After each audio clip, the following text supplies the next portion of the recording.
C de verbo. Primera cuestión. ¿Qué diferencia hay entre los dos verbos que están subrayados de rojo? Estuvimos juntos, espero que estemos juntos. Ambos están en primera persona del plural. Y la diferencia está en que en el primero la acción se ejecuta, se realiza. Es una acción asumida como real. Mientras que en la segunda no, es una posibilidad. Es algo que no se ha realizado, que no se está realizando, ni se va a realizar. Entra en una virtualidad que se podría realizar. Esto distingue los modos del verbo: el modo indicativo, la acción real, y el modo subjuntivo, la acción irreal. Si quieres hacerlo más fácil, el modo indicativo se le antepone es cierto que, y al subjuntivo se le antepone ojalá. El imperativo vendría a ser la orden, la súplica, un pedido. Evidentemente está en segunda persona porque estoy pidiéndole algo a alguien. Veamos un ejemplo. Yo te he dicho, una acción real, indicativo, que vayas. Es una acción irreal porque realmente no está yendo la persona. Subjuntivo. Póngase, una orden. Imperativo. Usamos las reglas, o bueno, usamos los ajustadores, o cómo se puede decir esto. Usamos estas palabritas. Es cierto que te he dicho, indicativo. Es cierto que te ama, indicativo. Ojalá te vayas, subjuntivo. Ojalá ingresen, subjuntivo. De cualquier manera, es fácil darse cuenta. Veamos ahora esta diferencia. Messi marcaba el gol. Messi marcó el gol. ¿En cuál estoy más cerca de la acción? ¿En cuál no? ¿En cuál estoy fuera? Bueno, podríamos decir otra diferencia, ¿no? ¿En cuál la acción está cerrada, concluida? ¿Y en cuál la acción todavía está como proceso? Todavía no está concluida. Bueno, en la primera se ve a Messi haciendo la acción. Si pueden ver, ahí está la imagen, primera imagen. En la segunda se ve que ya se terminó la acción, ya está concluida. Así distinguimos el aspecto imperfecto, imperfecto, incompleto, podríamos decir. Estamos viendo lo que está pasando en la historia como un proceso, pero un proceso que no tiene fin. Por ejemplo, ¿no? El chico, miren esta acción, salir. El chico salía. Es una acción que la veo como proceso. No veo el término. En cambio, la otra acción sí se ve el final. De hecho, la idea es ver el final, ¿no? El chico salió. Salió. Yo no veo el proceso. Me focalizo más en el término, ¿no? Esas son las diferencias. Es como decir, mi abuelo era simpático. Estoy acercando a la acción. Se ve cómo la persona interactúa con el abuelo. En cambio, mi abuelo fue simpático. Ya cerró. Es algo que ya terminó. Ejemplo por acá. Salí con tu amiga. Es una acción cerrada. Ya salí, ya acabó. Salí con tu amiga, ¿no? Me quedé sin dinero. También ya terminó. Ya puedo ver el final. Ahorita mismo ya no tengo dinero ya. Por acá. Estaba lesionado. Acá todavía se puede ver la acción como proceso, no se ve el final porque yo veo a la persona con muletas. Es muy diferente decir estuve lesionado. Ahí sí veo que ya se recuperó. En cambio acá no. Entonces, la acción como proceso desde dentro es la imperfecta. Y la acción desde afuera es la acción perfecta. Una acción que ya concluyó, ya acabó. Por ejemplo aquí, ¿cuál sería la acción imperfecta y cuál sería la perfecta? Pues pensemos, había trabajado, ya trabajó, ya terminó, ya está haciendo otra cosa, ya terminó, por lo tanto esta es la acción perfecta, acción concluida, acabada.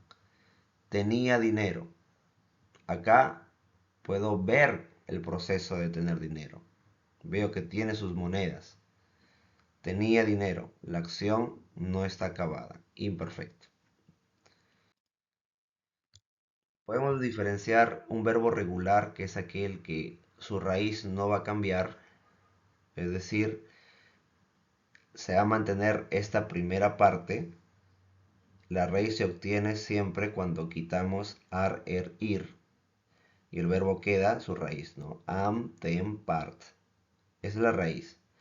En los verbos regulares nunca va a cambiar. Por ejemplo, en cantar, la raíz sería cant. Y en todas las conjugaciones, yo canto, yo canté, él canta, él cantó, se mantiene. Eso significa que la raíz se mantiene. En cambio, los verbos irregulares no. Por ejemplo, en el verbo almorzar. En el verbo almorzar, la raíz es almorz. Y cambia cuando yo digo almuerzo. Ahí hay un cambio de la raíz. Pero también puede cambiar la terminación. O sea, esto que vemos de rojo. Esto que vemos de rojo en un verbo regular también se tiene que mantener. Pero en un verbo irregular va a cambiar la terminación. Por ejemplo, la palabra conducir. Conducir yo lo tengo que asociar con partir, ¿no? Porque ambos terminan en ir. Entonces, conducir, la raíz es conduz. Él conduce, él condució, aquí cambió, ¿se dan cuenta? Se dice él condujo. Aquí hay una pequeña variación, por lo tanto conducir es irregular. Y bueno, aquí pueden comprobar ustedes cuál sería regular y cuál irregular. En el caso de los verbos personales e impersonales, hay que centrarnos sobre todo en los impersonales, que son los que no van a tener sujeto. Hay verbos que no tienen sujeto. O sea, no hay una persona que está realizando la acción. Sencillamente es eso. Ahora, la norma es la siguiente, que el verbo impersonal siempre está en singular y en tercera persona. Nunca va a estar en plural. Siempre estará en tercera persona. Y son estos cuatro casos. Ya los verbos climáticos puede ser llover, nevar. Nunca tiene sujeto. Yo no puedo decir él llueve. Tú lloviste, tú lloverás. No tiene sentido. También está el se. Cuando se emplea este pronombre usado como un anuncio. Se vende, se regala, se compra, se compran libros. Bien. El haber, el verbo haber, cuando está conjugado. Pero cuando equivale a hay. El verbo ser, cuando se refiere al tiempo, por ejemplo, es tarde. El verbo hacer, cuando se refiere al tiempo también, por ejemplo, hace frío. Todos estos no tienen sujeto. Pero igual hay que tener en cuenta algunas cositas. Por ejemplo, miren la oración 5 y la oración 1. ¿Cuál sería personal y cuál sería impersonal? Profesor, ambos dicen amaneció, son verbos climáticos, deberían ser impersonales los dos, pero no, no es así. Y fíjense, amaneció nublado por mi cerro. Acá se refiere al clima. Yo no puedo decir él amaneció nublado. Simplemente es un verbo impersonal. Se corresponde con esto de aquí. En cambio, en el 5, amaneció cansado, sí hay una persona. Él amaneció cansado. Por lo tanto, esto sería un verbo personal. Y ustedes pueden comprobar el resto de casos. Como verbos copulativos, son aquellos que no van a tener significado completo. Es decir, cuando los leemos, le falta algo, pues. Yo no puedo decir Eva es, el examen parece, Juan ha estado. Es muy diferente decir Eva sale, ¿no? O Eva compra. Eso ya tiene sentido ya. En cambio, estos verbos necesitan completar su sentido. ¿Y cómo se llama eso con lo que completan el sentido? Se llama atributo, lo que está aquí de azulito. Atributo se llama. Y el atributo necesariamente tiene que ser una calificación del sujeto. Tiene que referirse y calificar al sujeto. Por eso es un atributo. Pues un atributo es cuáles son tus atributos, son lo que tú eres. Eso es el atributo. Entonces, esas son las dos normas para que exista un verbo copulativo. Que el verbo no tenga significado completo y que ese significado se complete con un atributo y que ese atributo califique al sujeto. Parece complicado, pero no es. Hay que tener en cuenta que los verbos copulativos son muy pocos. Principalmente son ser, estar y parecer. Y también hay que tener en cuenta que no hay que considerar a las oraciones pasivas. ¿Qué es una oración pasiva? Una oración pasiva es cuando alguien no realiza la acción, sino la acción está siendo realizada sobre esa persona. Por ejemplo, el examen fue comprado en la tienda. ¿No? Fue comprado. Verbo ser más participio. Esta forma siempre va a ser. Siempre va a aparecer en las oraciones pasivas. ¿No? El ser más el participio. Así que es una pista. Si es que no se cumple con estos requisitos, que sea un verbo copulativo y que tenga atributo, si es que no se cumple, va a ser un verbo predicativo. Veamos por aquí los ejemplos.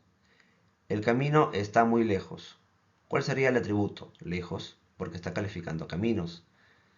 Muy bien, hay un atributo, pero el verbo será copulativo, pues hay que pensarlo, ¿no? El verbo es estar. Claro, el verbo estar no tiene significado completo. Por lo tanto, es un verbo copulativo, el primero.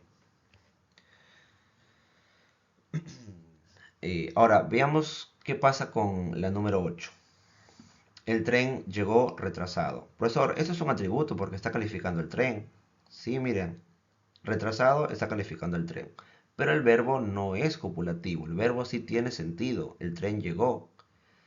Esto sería una oración o un verbo predicativo. Y esto de aquí, que se llamaría atributo, si esto fuese un verbo copulativo, se va a llamar complemento predicativo. ¿Ya? Este es complemento predicativo. Este es complemento atributo. ¿De qué depende? Del verbo. Verbo copulativo, complemento atributo. Verbo predicativo, complemento predicativo.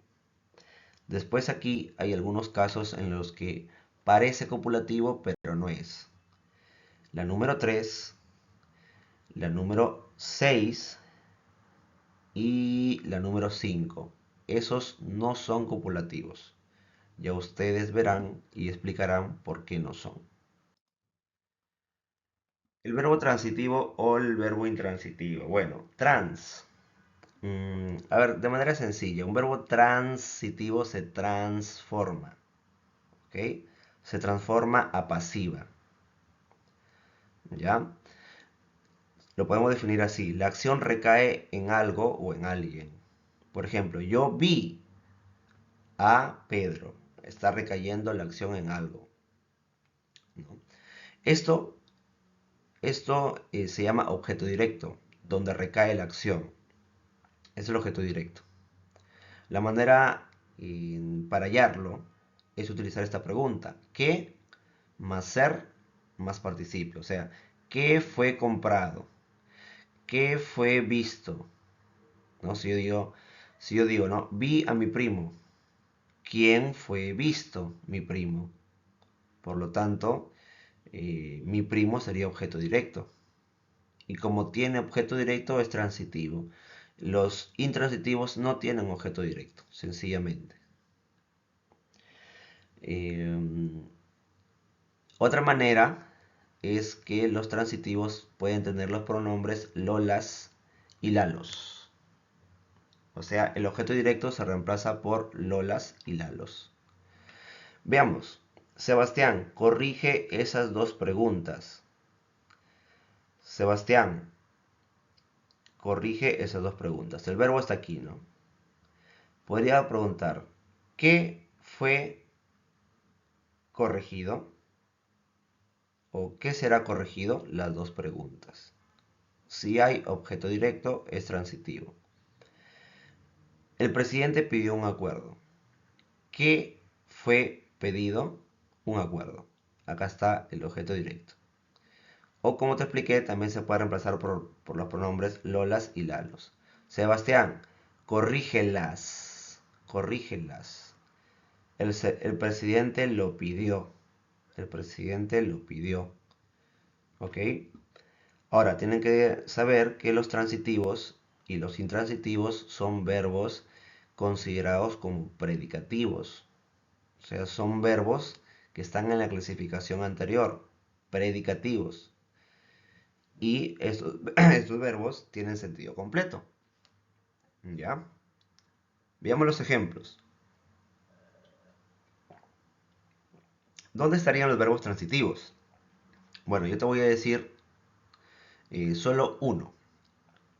Pedro tocó la flor. ¿Qué fue tocado? ¿O qué fue tocada? La flor. Pedro la tocó.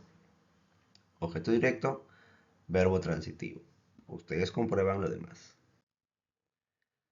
Verbo reflexivo, reflejo y recíproco. También se llaman estos verbos pronominales. Son verbos que tienen pronombres. Por ejemplo, me, te, se. ¿Ok? Por ejemplo, nos. Bien, reflexivo es como un reflejo. O sea que la acción, el sujeto realiza una acción sobre sí mismo. El sujeto realiza una acción sobre sí mismo. Yo me lavo, yo me peino. Tú te bañas. En el recíproco, en principio hay dos sujetos que realizan la acción recíprocamente, de manera mutua. Yo a ti, tú a mí. ¿Ok? Sencillamente, si quieres hallarlo rápidamente, los reflexivos admiten ese reforzador. A mí mismo, a ti mismo o a sí mismo. Yo me lavo a mí mismo. No, yo ejecuto la acción sobre mí. Los verbos recíprocos se puede agregar la forma mutuamente o recíprocamente. Nos saludamos mutuamente. Nos abrazamos mutuamente. ¿Ya? Se escriben mutuamente. Los verbos reflejos no regresa a la acción. A ver, vamos a entender esto. No se puede reforzar a mí mismo, a ti mismo, a sí mismo. Pierde sentido, suenan raro. Y la acción no regresa al sujeto que la ejecuta. No es intencional, por lo tanto, de cierta manera. ¿Ya? Veamos algunos ejemplos, ¿no? Nosotros nos saludamos. ¿Cuál podría ser? Nos saludamos recíprocamente, nos saludamos mutuamente. ¿Ya? Y otro. Varios niños se perdieron. Se perdieron los niños. Parece reflexivo, pero no es cuasi reflejo. Yo no puedo decir los niños se perdieron a sí mismos, como si perder lo hicieran sobre sí mismos. Suena raro. Esto es cuasi reflejo. La 3. ¿Cuál es reflexivo? Pues la 4. Yo me autocritico por mi error. Yo me autocritico a mí mismo por mi error. Aquí hay algunos ejemplos para que ustedes vean. Por último, vamos a hablar un poquito del gerundio. El gerundio, el infinitivo y el participio son los llamados verboides. Se llaman así porque no son verbos. Es como decir androide. ¿No? Androide es algo parecido a los humanos, porque andro significa hombre, androide. Verboide, algo parecido al verbo. ¿Por qué son verboides? ¿Por qué no son verbos? ¿Qué les falta para ser verbos? Bueno, no son verbos porque no tienen género, no tienen número, no tienen tiempo, necesitan de un auxiliar, por eso se llaman gerundios. Por ejemplo, si yo digo saludando, saludando, es un gerundio. Yo digo estoy saludando, Estás saludando. Ahí recién funciona como verbo porque necesitan de complementos. Y esos son los verboides, ¿no? Infinitivos, participos y gerundios. Van a formar perífrasis. Las perífrasis son elementos sintácticos que están muy fuertemente cohesionados. O sea, no se pueden separar. Funcionan juntos y le dan un matiz a cada verbo, ¿no? Es muy diferente de decir eh, yo canto, sería verbo normal, ¿no? Yo canto. Pero imagínate que yo digo, yo tengo que cantar, ¿no? Tengo que cantar. O él acaba de cantar. Se le da diferentes matices al verbo, ¿no? Pero en todos los casos los están funcionando unidos, juntos. Bueno, en los gerundios los errores los podemos ver aquí cuando se hace una acción posterior o cuando se utiliza como calificativo. El gerundio no puede hablar de una acción posterior, está incorrecto eso. El escritor estudió en Perú, ya, primero estudió, yéndose después a España, esta es una acción posterior. El gerundio no puede ser acción posterior, esto es incorrecto. También lo que es incorrecto es que el gerundio es utilizado como calificativo. Tengo un frasco conteniendo colonia, o sea, conteniendo colonia. Esto está calificando a frasco, por lo tanto está mal. El gerundio no debe expresar una calificación. Ya verán más ejercicios para que ustedes practiquen.